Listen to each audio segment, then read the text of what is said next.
Terus poin terakhir, individuasi adalah proses terus-menerus berkelanjutan. Masing-masing dari kita adalah pembelajaran dan proses menjadi kita. Jadi mau sampai kita kapanpun, entah kalian adalah anak-anak, remaja, dewasa, lansia gitu, sampai meninggal, kita ya proses menjadi diri kita gitu. Jadi kalau ditanya siapa kamu gitu, kita bisa menjelaskan saya adalah orang yang ABCD hari ini gitu. Tahun depan setelah saya tidak bertemu kamu lagi, bisa jadi kamu adalah orang yang berbeda gitu. Karena setahun itu lama gitu. Jadi apa yang kamu lakukan, apa yang saya lakukan itu ada banyak hal. Wajar ketika tahun berikutnya kita ketemu lagi, loh bukannya dia kemarin itu orangnya begini ya, kok sekarang begitu ya gitu.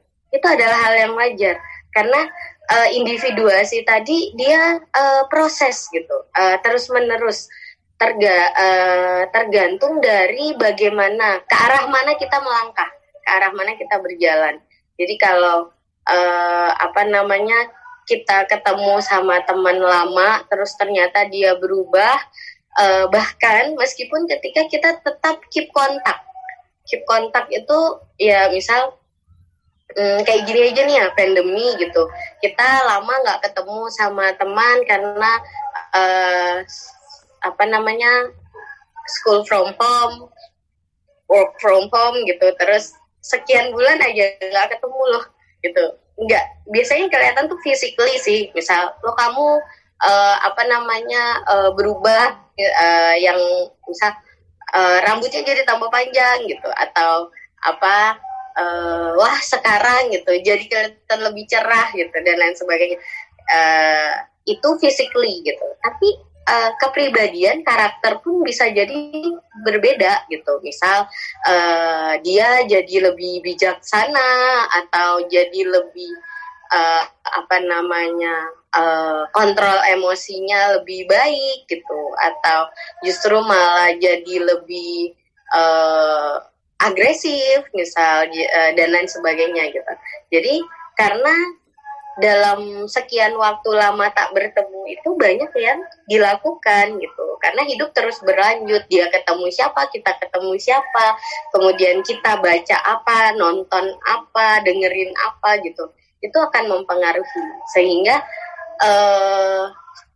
kalau pesan dari teman-teman di bincang psikologi itu, satu poin terakhir itu kan adalah untuk menjelaskan bagaimana mengubah diri menjadi perilaku yang sesuai kebiasaan gitu.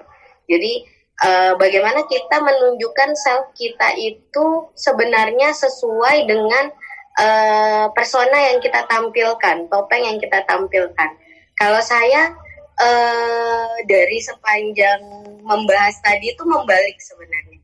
Bukan kita mengusahakan karakter kita seperti topeng yang kita tampilkan, tapi bisa jadi karakter kita ini gitu, jangan-jangan yang kau kira persona adalah nyata. Bisa jadi topeng yang selama ini kita anggap cuma topeng, cuma kita tampilkan ke orang lain, itu adalah karakter kita gitu.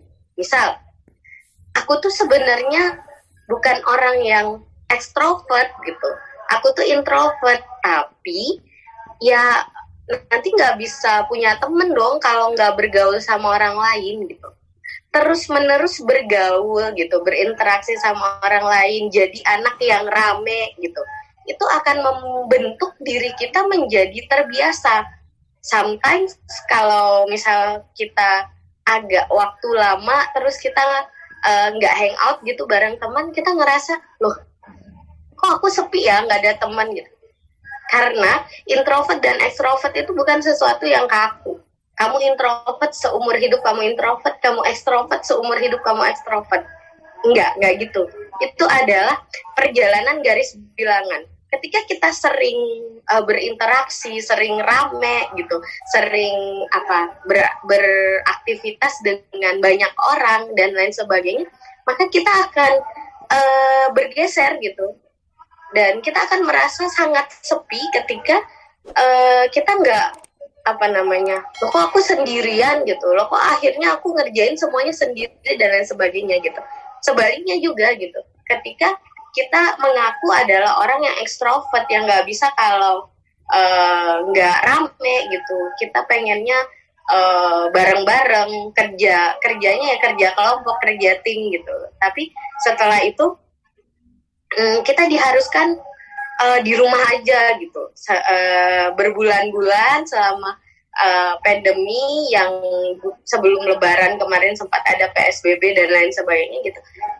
Mager banget untuk mulai lagi beraktivitas gitu. Walaupun euforianya ya sedikit-sedikit kita keluar rumah dan lain sebagainya, tapi kerasa agak memulai interaksi dengan banyak orang yang biasanya sendiri gitu.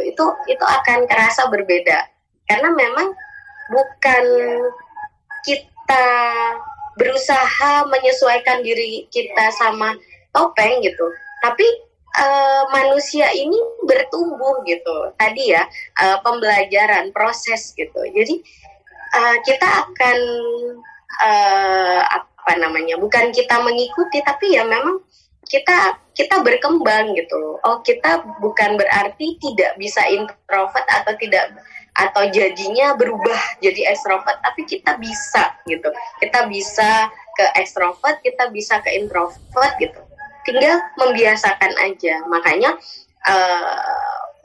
bukan berarti ketika personanya apa maka karakternya berbeda atau sama gitu. Dan yang pasti ini, persona itu yang poin pentingnya adalah gini, persona itu sesuatu yang kita sadari. Kita pakai baju apa kemana itu kita sadar. Sedangkan tadi lawannya shadow itu sesuatu yang tidak disadari. Jadi ketika kita dalam kondisi tertekan, shadow itu muncul. Nah, jadi diri kita yang sebenarnya itu adalah ketika kita merasa benar-benar nyaman dengan lingkungan kita, maka kita akan menunjukkan gitu, ya apa adanya diri kita gitu. Jadi bukan saya biasanya mengkritik istilah jadilah dirimu apa adanya gitu. Enggak, tapi kita akan menjadi diri kita ketika kita berada di tempat yang kita nyaman gitu. Maka si topeng ini sebenarnya ya kita yang sebenarnya gitu. Dan ketika tempat itu nyaman, kita dalam keadaan tidak tertekan, maka shadow-nya ini ya kesimpan aja gitu sebagai bayang-bayang. Jadi kalau tempat nyaman itu ibaratnya kita ada di mode terang gitu, lagi di situasi yang cerah. Kalau kita ada di situasi yang gelap, terus kita disorot cahaya, shadow-nya bakalan kelihatan.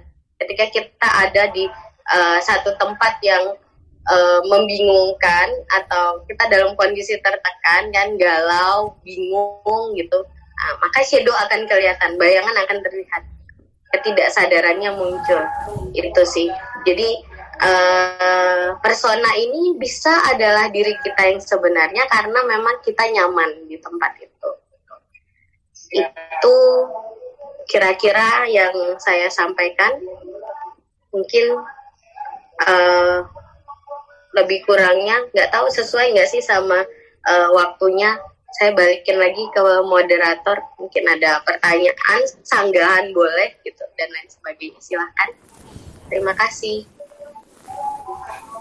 Oke, terima kasih kepada Bu Alifa atas materinya. Saya ingin menyimpulkan sedikit, persona itu lahir dari psikolog bernama Carl Gustav Jung, dan persona itu bisa lebih sering dikatakan topeng. Semakin besar atau semakin dewasa individu, maka semakin kompleks personanya, dan itu adalah hal yang wajar. Jadi terdapat beberapa arketipe persona, yakni satu itu the self, yaitu diri kita, dan the self adalah perjalanan seumur hidup. 2 adalah persona yang kita tunjukkan pada orang lain, dan 3 adalah shadow, yakni semakin menampilkan persona dengan kuat, maka shadow akan semakin gelap. Kebalikannya dari persona adalah shadow. Persona dilakukan secara sadar dan shadow dilakukan secara tidak sadar. Dan 4 ada namanya arketipe anima atau animus. Anima itu lebih kepada perempuan dan animus itu lebih kepada laki-laki. Jadi karakter yang berlawanan akan muncul dalam bentuk anima atau animus ini. Tadi adalah kesimpulan dari materi kita pada hari ini. Mungkin teman-teman di sini ada yang ingin bertanya.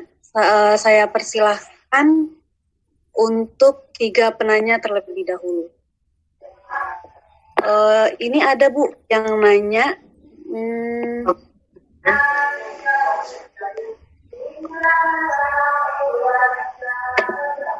Dari Juan Pascal, umur 22, UNJ.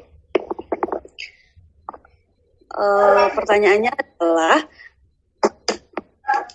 saya memiliki kepribadian ekstrovert dan orang lain mengakui hal itu. Akan tetapi, 2020 ini merasa ada yang hilang dari diri saya. Berjuang melawan stres atau depresi, bahkan 1 bulan lalu melakukan percobaan bunuh diri.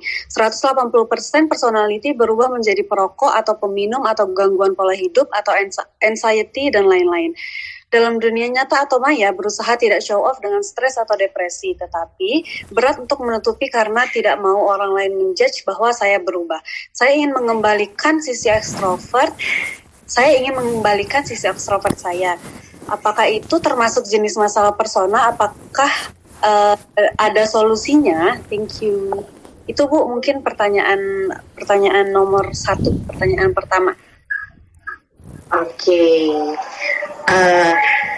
Juan ya tadi ya? Iya, Juan dari NJ. Hebat karena Juan bertanya di sini gitu. Artinya sampai hari ini Juan masih berjuang untuk menemukan siapa Juan yang sebenarnya. Oke. Mengembalikan sisi ekstrovert. Tadi saya sempat singgung bahwa introvert ekstrovert itu bukan sesuatu yang kaku, tapi dia adalah semacam garis bilangan. Jadi kita bisa aja berjalan ke arah ekstrovert, kemudian kita berjalan ke arah introvert dan sebaliknya. Tergantung situasi. Nah, jadi yang menjadi ketika saya punya rumus, ketika saya tidak bisa tidur gitu, pasti ada sesuatu yang salah, yang apa ya gitu. Biasanya saya belum nemu, tapi saya coba membenahi memilah-milah itu dengan rumus. Jadi rumusnya adalah apa, kenapa, bagaimana.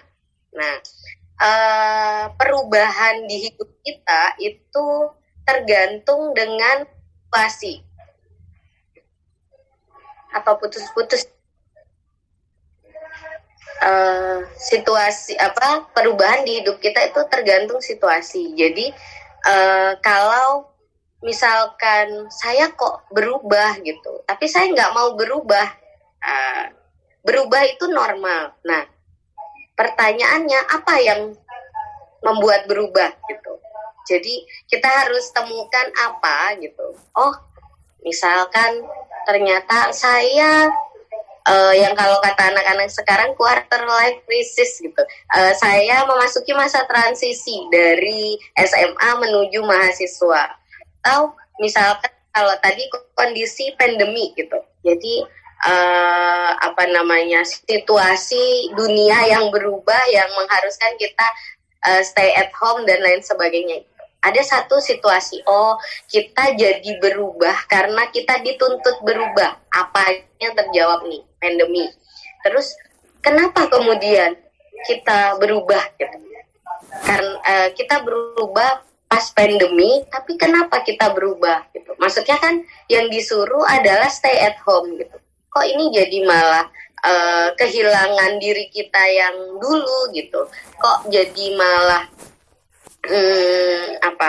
aneh berinteraksi dengan orang lain, atau kita mengubah perilaku kita gitu. Nah, kita harus temukan di mana, kenapa ini awal mulanya kok bisa jadi ini. Setelah itu gitu, setelah kita menemukan itu, bukan berarti kemudian kita menyalahkan, loh iya ini gara-gara saya di rumah aja gitu, makanya jadi berat badan saya naik, saya makan tidur gitu. Bukan kondisi di rumahnya yang disalahkan. Kita udah nemu gitu alasan kenapa kita berubah, tapi bukan kemudian menyalahkan, tapi bagaimananya ini. Terus harus apa setelah kita tahu bahwa kalau di rumah aja dengan makan tidur gitu, ya jangan pernah keluhkan berat badannya naik gitu. Harus kita melakukan sesuatu. Jadi saya ngambil contoh sederhana. Nanti Juan coba tarik yang paling bisa menjawab alasan, menjawab apa, kenapa, dan bagaimana itu sebenarnya Juan sendiri. Karena yang paling tahu awal mula berubah, terus kemudian bagaimana kok sampai berubah, itu ya Juan sendiri. Itu modelnya seperti itu. Jadi setelah kenapa kita tahu alasannya, maka terus mau bagaimana kalau udah kayak gini gitu. Jadi alasan ini bukan dipakai untuk menyalahkan si alasan tadi, tapi dipakai, oh ya berarti saya di rumah aja makannya juga harusnya biasa aja gitu, nggak kayak karena mumpung di rumah perbaikan gizi yang benar-benar makannya gitu. Kemarin di kos makannya seadanya, sekarang makannya harus ini banyak gitu. Ya secukupnya aja gitu. Berarti kita sambi nih dengan yang lain gitu. Olahraga ringan mungkin, atau bersih-bersih rumah mungkin gitu. Aktivitas yang tetap bisa dilakukan di rumah dan lain sebagainya gitu. Jadi kita tahu alasan untuk kita bisa menemukan solusi yang tepat, untuk kita bisa mengambil langkah berikutnya untuk menjawab bagaimana tadi gitu. Itu perkara mau saya ingin tetap jadi ekstrovert gitu. Saya nggak suka perubahan ini karena ini perubahan yang buruk. Atau mungkin itu bukan bukan berubah, perilakunya berubah, tapi shadow-nya keluar, mungkin shadow-nya keluar gitu. Jadi kita dalam kondisi tertekan, kita dalam situasi yang tidak biasanya, yang merasa tidak nyaman dan lain sebagainya, maka kita tidak bisa menampilkan hal-hal secara sadar gitu, secara akhirnya hal-hal yang dalam ketidaksadaran gitu, yang ada bayangan-bayangan tadi itu muncul gitu. Makanya itu hal-hal yang kok berlawanan banget sih sama diri saya yang sebelumnya, bisa jadi begitu. Tuh. Jadi memang kalau menurut saya setiap orang itu butuh me time, waktunya sendiri untuk memikirkan perjalanan hidupnya, biar kita bisa memilah gitu, atau minimal melepas topeng sebentar gitu. Kan kalau kita lagi di kamar sendiri gitu kan, kita nggak mungkin lah pakai baju yang hebring gitu ya, yang heboh. Kita mencari baju yang nyaman gitu buat kita santai, seperti itu gitu. Kepribadian, jadi karakter yang kita tampilkan saat di orang lain gitu, pas kita lagi sendiri kan kita akan melepas itu gitu. Jadi kita coba dari situ kita bisa tahu kenapa ya kok hari ini, kok akhir-akhir ini gitu. Nah, jadi itu satu bentuk quality time dengan diri sendiri, atau istilahnya sekarang itu me time gitu.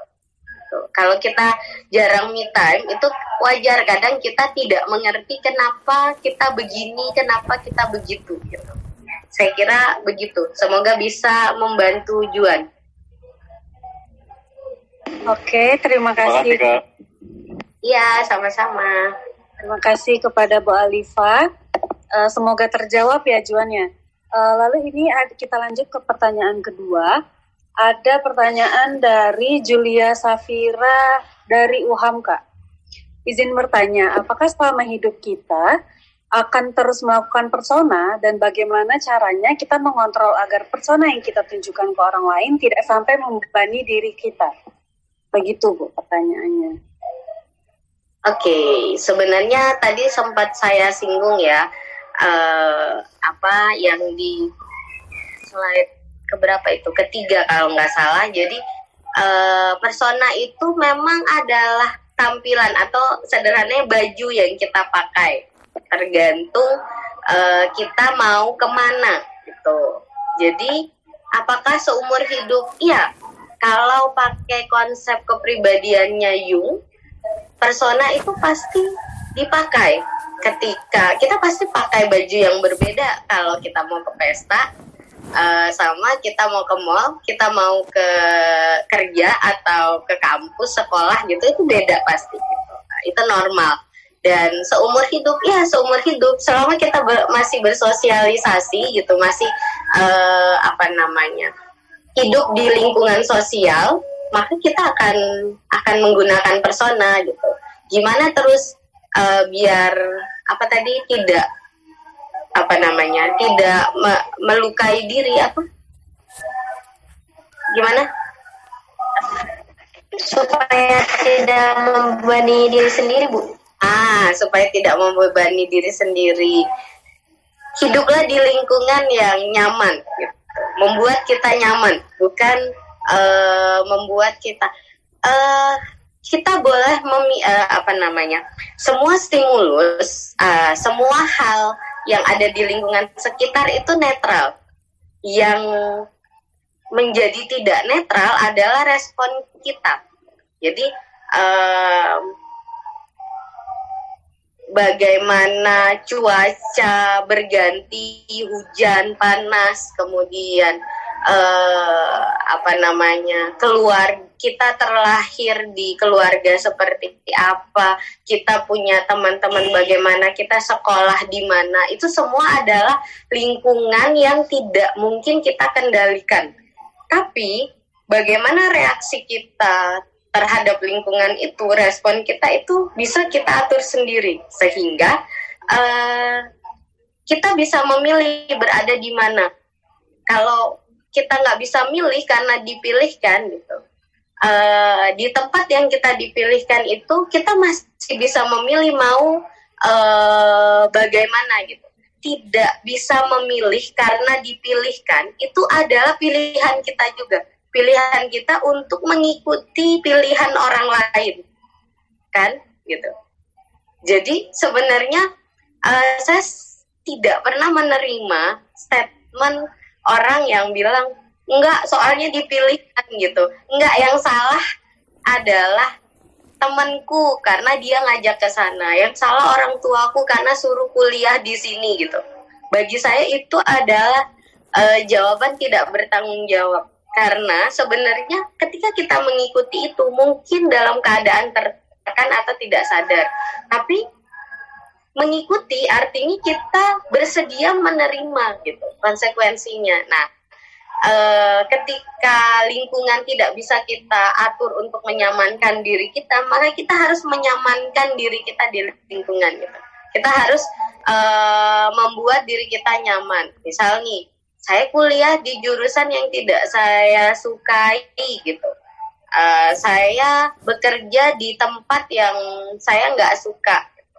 Gimana caranya biar kita bisa membuat itu menjadi kita sukai gitu? Tidak suka itu apanya yang membuat tidak suka? Oh, soalnya misalnya kita disuruh masuk ke dokteran gitu. Kita nggak suka, tapi kita masuk gitu. Terus tadi pakai prinsip apa, kenapa, dan bagaimana. Kenapa ya nggak suka di kedokteran? Kita temuin dulu nih alasannya. Iya, soalnya di kedokteran artinya hafalannya banyak gitu. Kita harus tahu segala istilah-istilah kedokteran yang memusingkan itu begitu. Itu menyebalkan gitu. Ya kapan mainnya kalau harus hafalan, prakteknya banyak gitu. Ya kapan mainnya kalau harus ke lab terus mainnya sama mayat pula gitu, misalkan gitu. Tapi kita harus menjalankan itu gitu agar kita tidak terus-terusan berbeda antara topeng sama the self tadi ini gitu. Kita harus menemukan solusi setelah kita tahu kenapa ya, karena kita nggak suka hafalan, karena kita nggak suka waktu kita yang nggak main gitu. Artinya apa? Oh, perkara waktu. Terus gimana dong gitu? Bagaimana? Solusinya apa? Berarti kita harus mengatur waktu gitu. Kita harus bisa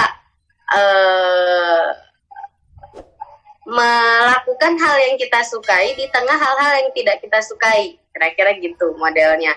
Semoga nggak membingungkan ya penjelasan saya.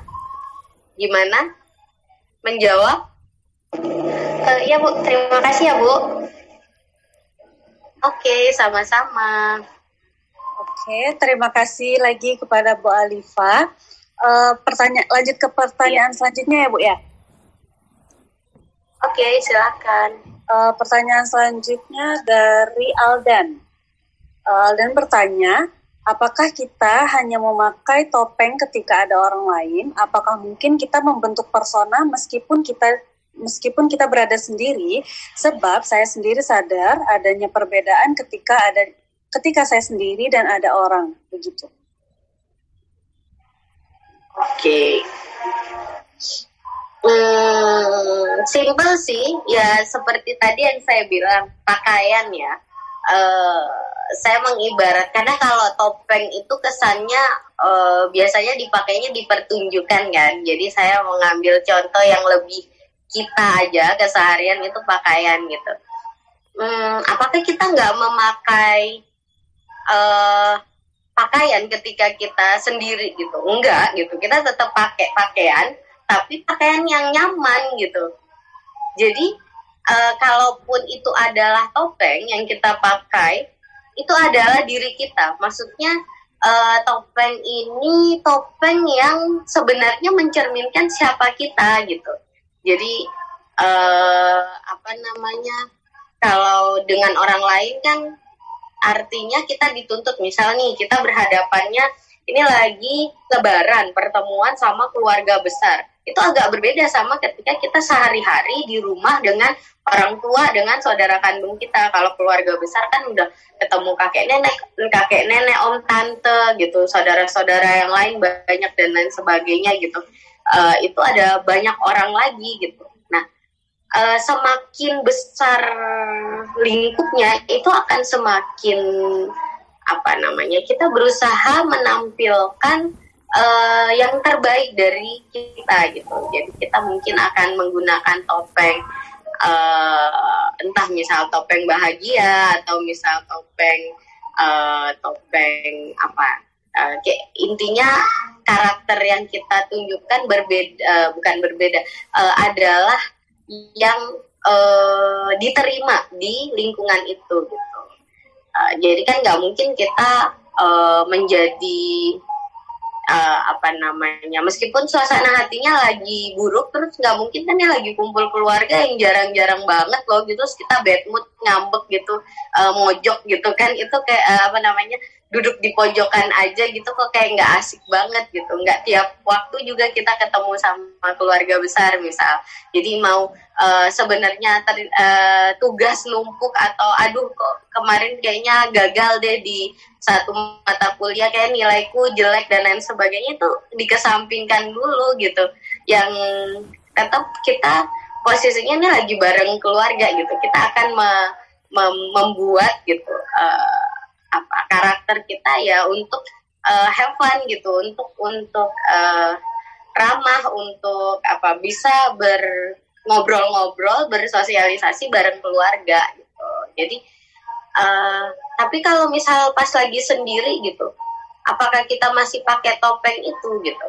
Ya, kalau kita lagi sendiri pas kondisinya nggak sendiri-sendiri banget, misal gimana ya, lagi sendiri nggak sendiri-sendiri banget, kita lagi sendiri, tapi kita lagi di kafe misalkan gitu. Jadi di kafe nongkrong sendiri gitu. Ya kali kita angkat, kita yang biasa kalau di rumah makan misalkan angkat kaki gitu kan, terus di kafe kita ngangkat kaki kan nggak juga gitu. Nah yang kayak gitu loh, maksud saya bisa aja gitu, tapi kita akan jauh lebih santai gitu ketika kita sendiri ketimbang ketika ada orang lain kan. Kalau kita bersama orang lain atau di lingkungan tertentu ada tuntutan, kamu harus berpenampilan begini gitu, yang seperti itu sih kalau dari saya.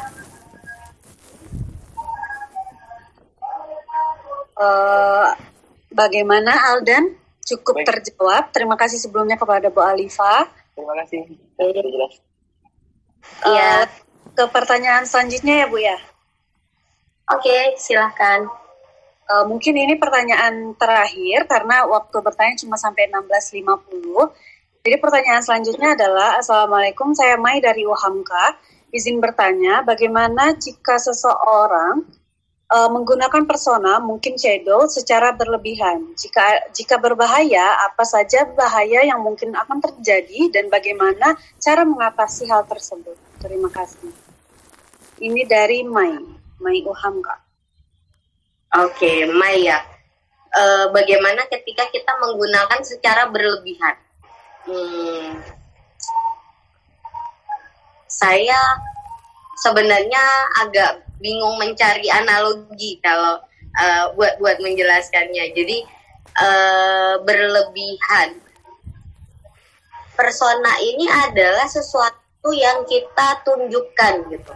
Atau mungkin maksudnya Mei begini ya, berlebihan itu ketika kita ada di kampus, terus kita kan ingin menunjukkan performa sebagai mahasiswa yang tujuannya ke kampus belajar gitu, maksimal nilainya gitu, kita aktif dan lain sebagainya di kelas, tapi kok kesannya kayak malah so akrab sama dosennya mungkin, terus itu sama teman-temannya terlalu banyak, kalau kerja kelompok itu ayo cepet gitu, jadi nuntut yang pokok harus perfect dan lain sebagainya, mungkin begitu kali ya maksudnya gitu. Kalau kondisinya seperti itu, kita menunjukkan persona yang berlebihan, yang kata orang sekarang itu lebay gitu, sebenarnya enggak juga gitu. Tapi kita, kalau saya gini sih, itu seperti persona itu kan konteksnya topeng yang dipakai saat di panggung teater gitu. Kita sangat totalitas dalam peran kita. Kalau saya nyebutnya bukan berlebihan, tapi saya bilangnya kita totalitas dengan peran kita. Hanya saja kadang ketika, yang tadi saya bilang, ketika topeng itu kita pakai semakin kita tunjukkan dengan kuat, si shadow tadi ini lawannya, karena pasti berlawanan, itu akan semakin menghitam. Jadi misal tadi kita menunjukkan karena kita mahasiswa, kita harus aktif di kelas, kita harus ramah sama dosen, kita harus mengerjakan tugas. Jadi dalam kondisi sadar kita akan benar-benar maksimal gitu, totalitas gitu. Hati-hati, semakin kita kuat persona ini, si shadow juga dalam artian yang berkanan semakin kuat. Pas lagi down, pas lagi tertekan, misal dosennya bilang presentasimu salah, sesuatu yang sudah kita persiapkan sedemikian rupa dengan effort disalahkan gitu, kita down. Akhirnya shadow-nya muncul. Kita jadi malas kuliah, kita jadi nggak mau ngerjain tugas, kita ngilang gitu, dan lain sebagainya. Nah, itu dampaknya. Jadi ketika kita benar-benar total di persona, kita juga menguatkan shadow di sisi lain. Jadi ketika kita tertekan, ini akan seperti bom waktu yang meledak gitu. Saya kira kayak gitu. Semoga membantu Mei. Baik Ibu, terima kasih penjelasannya. Sama-sama. Terima kasih Bu Alifa. Jadi ini masih ada 3 menit. Izin bertanya kepada panitia, apakah boleh satu pertanyaan lagi atau dicukupkan? Pihak panitia.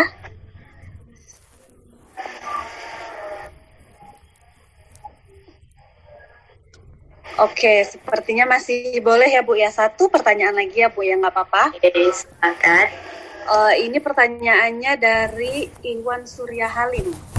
Kak, kalau the shadow muncul akibat karena tertekan ataupun tidak sadar, lantas apa bedanya dengan anima atau animus? Rasa marah, nangis, terharu, bahagia, dan lain-lain itu kan biasanya berlangsung secara spontan dan tidak disengaja. Yang mana bisa nangis atau marah juga karena tertekan di situasi sekitar. Jadi, bagaimana Bu? Iya, oke. Nah, kalau di slide 4 kalau nggak salah itu kan posisinya anima animus itu lebih di belakangnya si shadow ya. Nah, jadi persona terus ada shadow yang berlawanan tadi, terus di belakangnya ada anima animus tadi. Nah, posisi antara anima animus, shadow dan persona termasuk the self itu setara gitu. Maksudnya mereka adalah arketip, adalah bagian-bagian dari kepribadian versi teorinya Jung. Sehingga kalau misalkan persona dan shadow ini modelnya berlawanan, anima animus ini adalah sesuatu yang pasti ada dalam setiap kepribadian. Jadi yang tadi saya bilang kalau seperempuan-perempuannya kita, saya kan perempuan, seperempuan-perempuannya perempuan, dia punya karakter-karakter laki-laki, atau selaki-lakinya laki-laki, dia punya karakter-karakter perempuan gitu.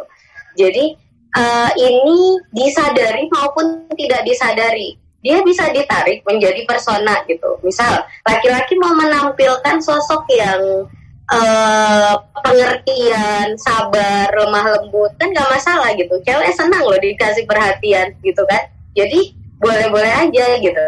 Nah, cuma hati-hati, shadow-nya berarti yang berlawanan dengan itu gitu. Semakin kita menampilkan persona, maka shadow gitu. Dan itu ada, tinggal ditarik aja gitu. Kita mau meletakkan sisi yang berlawanan ini sebagai shadow-nya atau bukan, sebagai personanya, atau nanti dia malah menjadi shadow gitu. Jadi posisinya sama gitu, sama halnya dengan the self tadi gitu. Dia ada di posisi setara itu, dan kita baru bisa menjelaskan apakah the self kita bukan persona atau memang persona kita sudah the self ya ketika kita bisa memaknai diri kita gitu.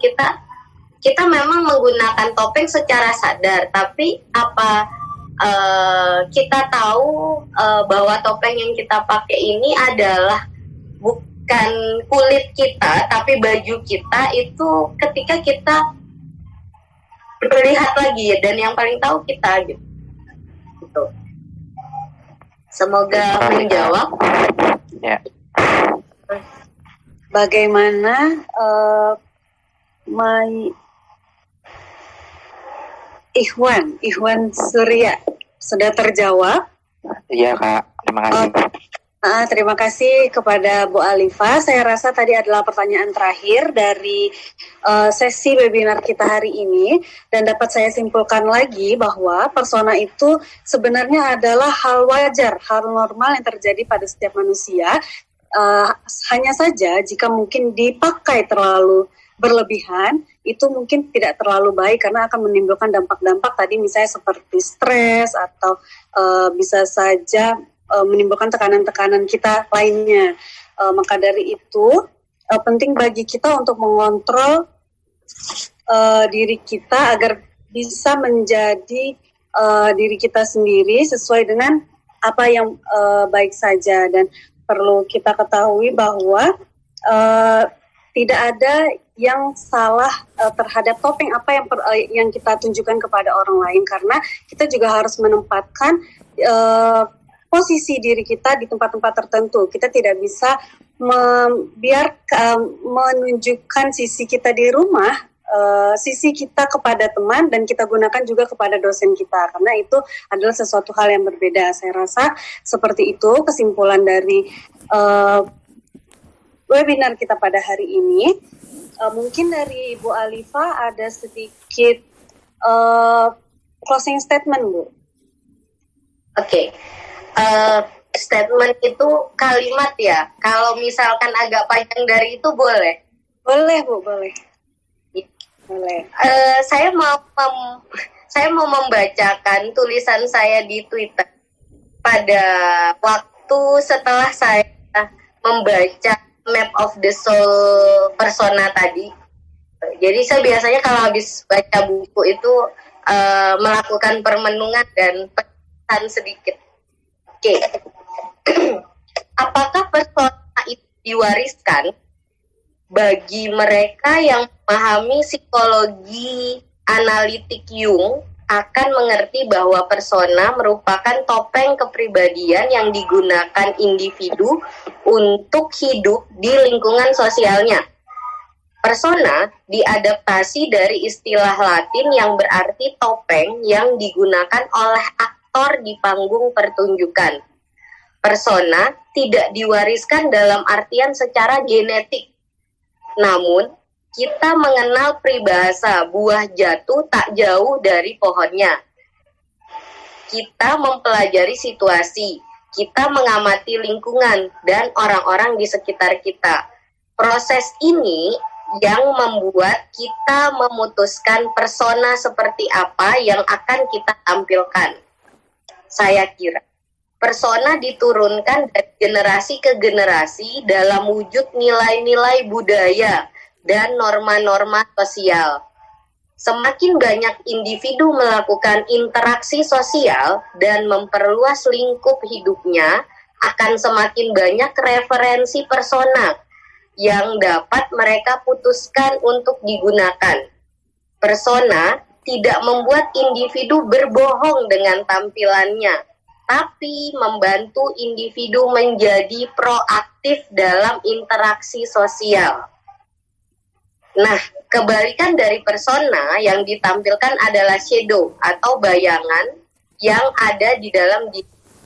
Bukan hal yang buruk, karena wajar individu memiliki harapan akan diri ideal dan memiliki keinginan yang bertentangan dengan lingkungan sosial. Menyadari dan bijaksana terhadap shadow dan persona akan membuat kita manusiawi dan tetap bertumbuh sebagai individu. Oke, terima kasih, Ma. Terima kasih Bincang Psikologi. Tepuk tangan dulu buat Bu Alifa. Terima kasih Ibu atas waktunya. Dengan berakhirnya closing statement dari Ibu, maka saya akhiri webinar kita pada hari ini. Terima kasih banyak atas semua peserta atas peluangan waktunya, dan terima kasih juga kepada media partner yakni introvert.me dan Keluh Kesah atas supportnya untuk acara ini.